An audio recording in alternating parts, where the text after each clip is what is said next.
বিভিন্ন সাংবাদিক সংগঠন ইতিমধ্যে আমাদের প্রশ্ন বেশি মনে চলে আসলে আমরা আনুষ্ঠানিকভাবে আমাদের এই মানববন্ধন শুরু করবো।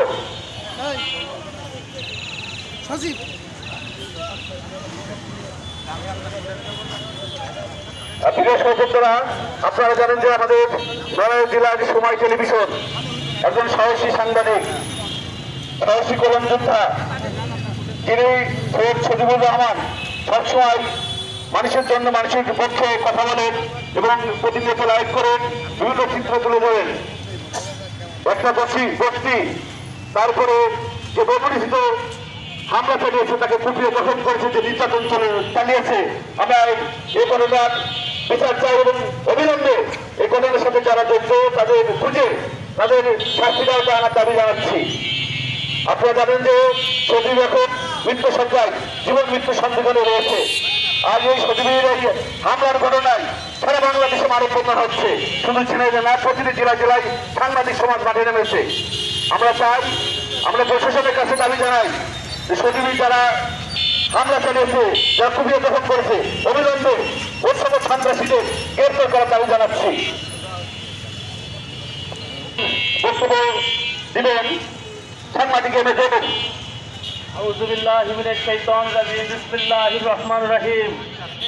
আজকের এই মানববন্ধনে সর্বপ্রথম আমি শ্রদ্ধা নিবেদন করছি আমার গুরু ইমরাহানকে, সাংবাদিক গুরু ইমরাহান।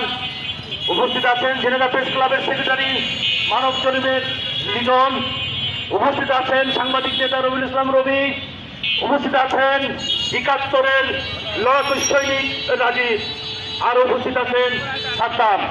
প্রিয় বন্ধুরা, আজকের এই রাজপথে দাঁড়িয়ে শুধু একটি কথাই বলবো, ইতিহাসের কোথাও লেখা নেই সংবাদ কর্মীকে মারতে হবে।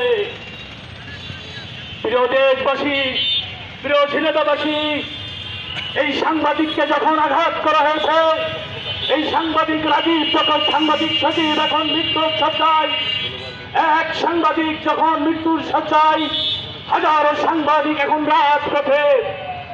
আমি প্রশাসনের কাছে বিনীত করজোড় হাত করে অনুবিনয়ের সাথে অনুরোধ করব, আর যেন কোনো সাংবাদিক যেন অ্যাসাল্ট না হয়, আর কোনো সংবাদকর্মী যেন আঘাতপ্রাপ্ত না হয়, তাদের স্বাধীনতার ভিতর দিয়ে যেন তারা তাদের কাজকর্ম চালিয়ে যেতে পারে, এই আহ্বান দেখে আমি আমার বক্তব্য শেষ করছি।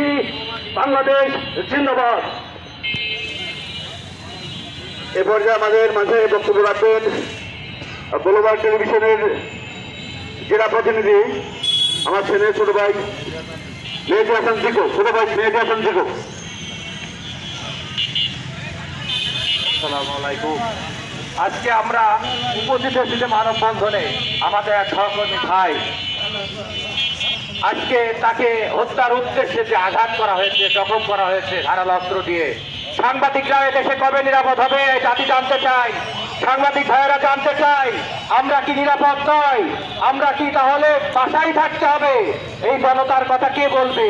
আজকে জনতার কথা বলতে গেলে যদি হামলার শিকার হতে হয়, খুনের শিকার হতে হয়, জখমের শিকার হতে হয়, তাহলে আমাদের তো হাত পা গুটিয়ে বসে থাকার মতো নয়, আমাদের তো কর্ম করতে হয়।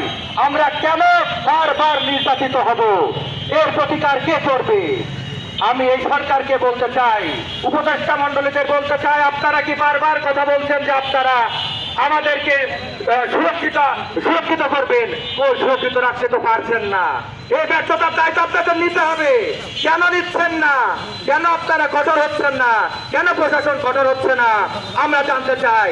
আমার কোনো ভাই আর কেন সামান্য স্পর্শ যেন কেউ না করতে পারে, নির্ভয়ে তারা সংবাদ পরিবেশন করতে পারে, সেই বাস্তবতায় আমরা নাই। সেটা করতে হবে। কিভাবে করবে সেটা প্রশাসন জানে, সরকার জানে। আমরা বারবার রাস্তায় যাবো, মায়ের খাবার রাস্তায় আসবো, দাঁড়াবো, এটা হতে পারে না। এভাবে দেশ চলতে পারে না। আমাদের চতুর্থ স্তম্ভ সংবিধানের, সেই স্তম্ভকে নড়িয়ে দেওয়া যাবে না, এটা আমরা মেনে নেব না। আর যদি কোনো ভাইদের উপরে কোন রকম হাত তোলা হয়, হত্যার উদ্দেশ্যে তাদেরকে দখল করা হয়, অবশ্যই আমরা আরো কঠোর অবস্থানে যাবো ইনশাল্লাহ। আর কোনো ছাড় নয়, আর কোনো চলাচলা নয়। আমরা সুস্থ বিচার চাই। আমার এই ভাইয়ের, নড়াইলের যে ভাই সময় টিভির প্রতিনিধি, জেলা প্রতিনিধি ভাইয়ের উপরে যে হামলা হয়েছে, দ্রুততম সময়ের মধ্যে তাকে গ্রেপ্তার করে অবশ্যই আইনের আওতায় আনতে হবে দোষীদের। এই বলে আমার সংক্ষিপ্ত বক্তব্য শেষ করছি। আল্লাহ হাফেজ। আর ধন্যবাদ রফিকুল ইসলাম মন্টু ভাই বক্তব্য রাখেন। আমাদের সহকর্মী সময় টেলিভিশনের সিনিয়র রিপোর্টারের উপর যে তর্ক হামলা হয়েছে, এই হামলার আমরা তীব্র প্রতিবাদ জানাই। আমি প্রশাসনকে হুঁশিয়ারি দিতে চাই, 24 ঘন্টার ভিতরে যে হামলার সঙ্গে যারা জড়িত তাদেরকে গ্রেপ্তার করে আইনের আওতায় নিয়ে আসতে হবে। তাহলে আমরা দেশব্যাপী আমাদের সাংবাদিক বন্ধুদের সাথে নিয়ে সারা দেশে এই নগ্ন হামলার প্রতিবাদে আমরা দুর্বার আন্দোলন করে তুলব। সাথে সাথে আমরা এটাও বলতে চাই, সাংবাদিকরা এর পরে যদি নির্যাতন নির্যাতনের শিকার হয় তাহলে তারা হাত ফুটিয়ে বসে থাকবে না। আমি সর্বশেষ জনগণ প্রশাসন এবং আমাদেরকে প্রশাসনকে জানাতে চাই যে এই যারা দুর্বৃত্ত, এই দুর্বৃত্তদের চিহ্নিত করে তাদেরকে আইনের আওতায় আনতে হবে। সকলকে ধন্যবাদ।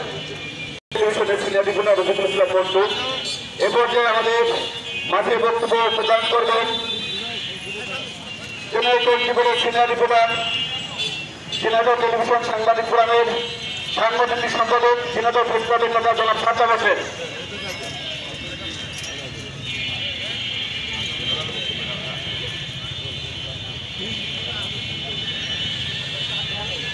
বিসমিল্লাহির রহমানির রহিম।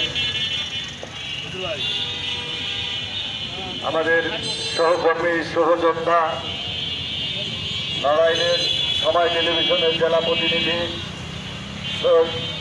সজিবুর রহমানের উপর সন্ত্রাসীদের হামলার প্রতিবাদে আমরা আজকে রাজপথে দাঁড়িয়েছি। আমাদের যখন কোনো সহযোদ্ধা সহকর্মী আহত হয় ঠিক তখনই কিন্তু আমাদের রাজপথে দাঁড়াতে হয়। এটি অত্যন্ত দুঃখজনক এবং কষ্টের। আজ এই দেশের মানুষ, এই সমাজের মানুষ সাংবাদিকদের সমাজের দর্পণ বলে থাকে, যে দর্পণে এই সমাজের অনিয়ম অবক্ষয় দুর্নীতি তুলে ধরা হয়। সেই দর্পণ যদি ভেঙে দেওয়া হয় তাহলে কি এই দেশের মানুষের হৃদয়ে একটু আঘাত পড়ে না?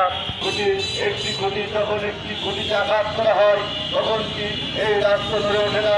যে তারা হামলা করে তাদেরকে গ্রেপ্তারের জন্য আইনের আওতায় আনার জন্য আমাদেরকে রাজপথে দাঁড়াতে হয়। যে চতুর্থ স্তম্ভকে আঘাত করলে তো রাষ্ট্র নড়ে ওঠার কথা।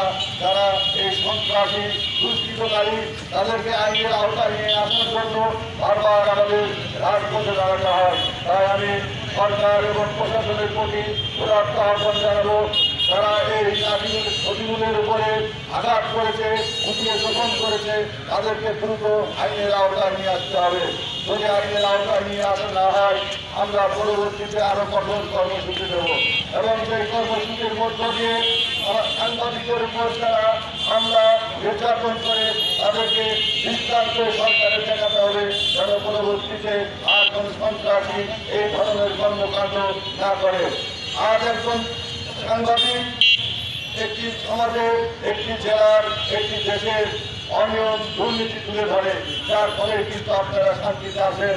আমরা দেখেছি যখন একটি মানুষ বিচারের জন্য দাঁড়ে দাঁড়ে ঘুরে কোথাও কোনো বিচার না পায় সর্বশেষ সাংবাদিকদের কাছে আসে এবং সাংবাদিক তাদের সেই কষ্টের কথা তুলে ধরে তাদের বিচারের জন্য লেখনের মাধ্যমে তুলে ধরে দেশবাসীর কাছে। কখনো যখন তাদের বিচার না পায় সর্বশেষ কিন্তু আল্লাহর কাছে বিচার ছেড়ে দেয়, যে বিচার আল্লাহই করবে। তো তাই প্রিয় বন্ধুরা, আজ আমরা সহযোদ্ধা, আমার সহকর্মীরা আমরা রাজপথে নেমেছি। আমাদের এক ভাই, আমাদের এক সহকর্মী, তিনি আজ ঢাকাতে একটি হাসপাতালে মৃত্যুর সঙ্গে পাঞ্জা লড়ছে, তাকে কুপিয়ে নির্মমভাবে আহত করা হয়েছে। এখন পর্যন্ত তিনি অচেতন। এখন পর্যন্ত হয়ে গেলেও পুলিশ কোনো সন্ত্রাসীকে এখনো গ্রেফতার করতে পারেনি। পাশে যে আন্দোলনে এসে পরবর্তীতে সংস্কারের কথা বলা হচ্ছে।